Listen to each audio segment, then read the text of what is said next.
Hello Libra, Sun, Moon, Rising, and Venus signs. Kamusta kayo? Sana po nasa mabuti kayong kalagayan.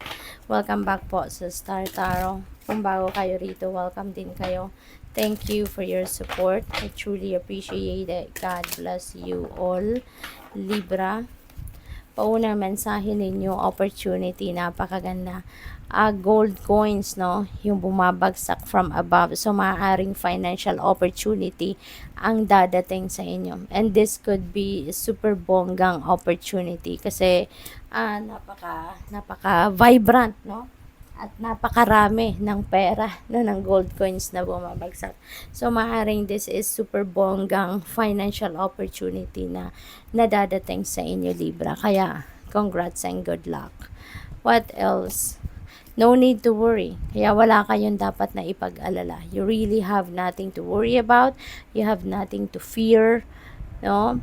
Welcome ninyo, i-welcome ninyo yung oportunidad na to, yung mga blessings, no, financial blessings and financial opportunities na nadadating sa buhay ninyo. I-welcome ninyo yan. Bukas kamay lang dapat kayo, no, to welcome these opportunities. Okay? We have compromise. Okay?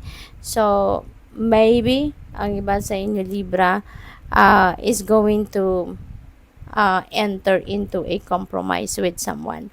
Maaaring meron kayong pag-aaway or hindi pagkakaintindihan with another person. At para na magkabati na kayo, maybe you don't want to lose this relationship with someone, kahit sino man itong taong ito na maaring nagkagalit kayo, no? Maybe you don't want to lose this person, kaya handa kang mag-compromise, no? Para na magkaayos kayo, mag-meet halfway kayo, no? Yun. So, that is somehow good. Kisa din naman na tuluyan kayong magkasira dahil lang sa hindi pagkakaintindihan ng kung anumang bagay, hindi ba? So, what else?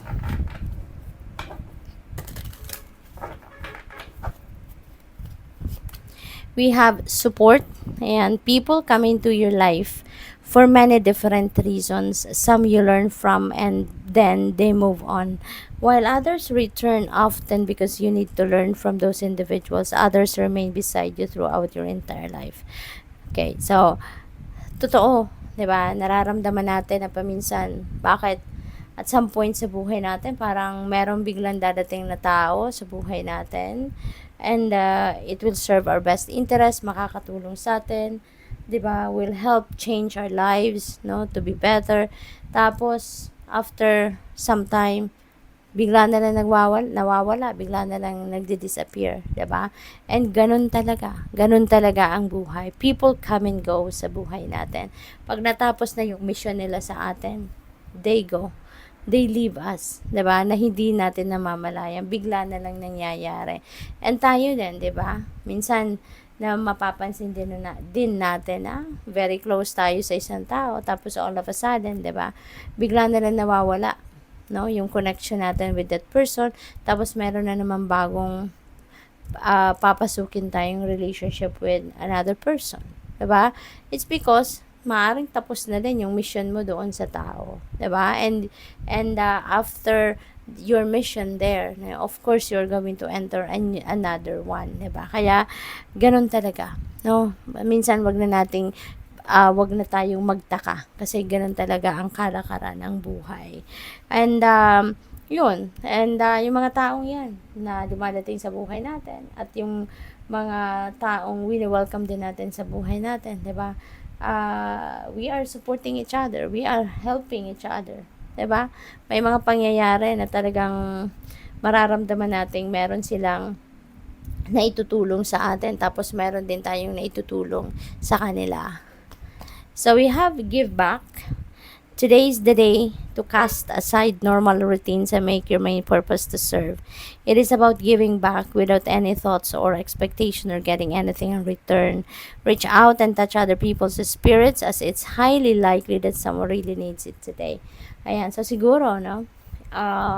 Hindi naman sa hihingi ng tulong itong taong ito sa'yo, but maybe dahil isa kang compassionate na tao, isa kang matulungin na tao, 'di ba? Maaaring ikaw mismo, no? Ikaw mismo yung mag-o-offer ng tulong sa taong ito. Ito ikaw mismo yung magbibigay ng kung ano man ang posibleng kailangan niya, no? And maybe that is your purpose, no? Right at this moment, 'di ba?